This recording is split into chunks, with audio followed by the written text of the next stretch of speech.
Okay, I've now filled in about 30 species of termite into the termite family key, nested library key. Once we have installed or coded these species, it automatically builds the nested key in the PaDIL library.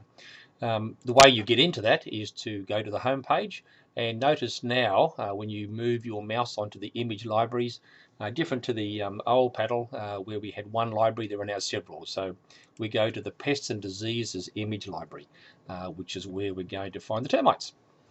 Once you fire that up, we're still working on the home pages, so don't be surprised about that. You can put in a generic name here, but since we want to go to the nested key, we'll open up the query page, which is just simply hitting that search button there.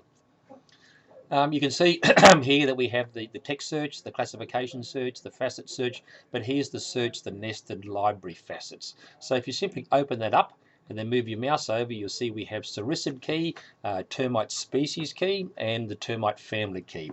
Notice we also have the number of species that are associated with each of the keys. So if you click on the termite family key, which has got 30 species, those are the 30 species that we have coded to date down there. So we can open up that key, and it will pop up and show us the facets. And remember how we embedded images with most of the facets? There they are there. So the characters or the facets were the cerci for the soldier, or the dry or damp wood termites, the fontanelle, the forewing, the alate ocelli, the mandibles, the pronotum, and the tarsi. Notice how some are for soldiers and some are for alates, or alates only, or soldiers only, and that. Now you can see that it's opened up 30 of the species here, and it shows the first 10, but you can open up either 20 or the 30 and see them all there.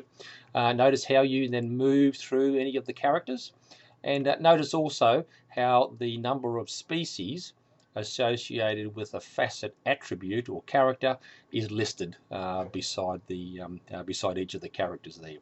So let's try fontanelle. Let's look at fontanelle and fontanelle present.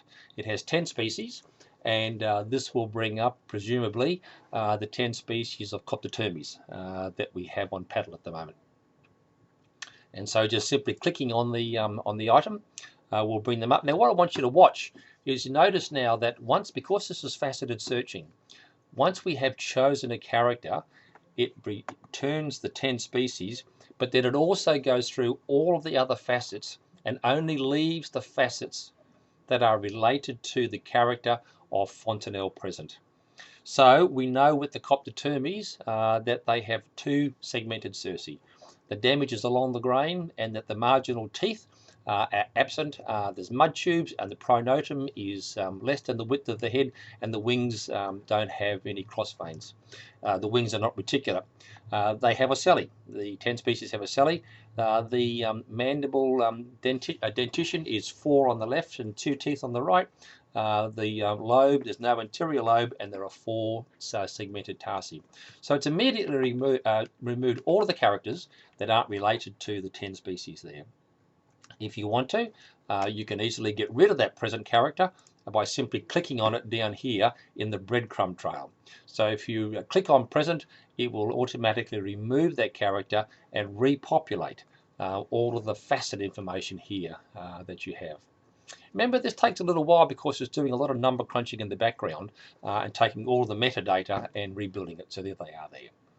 Okay, so we'll just take those 10 again and pop them into the species, and we'll see what else we can do with them.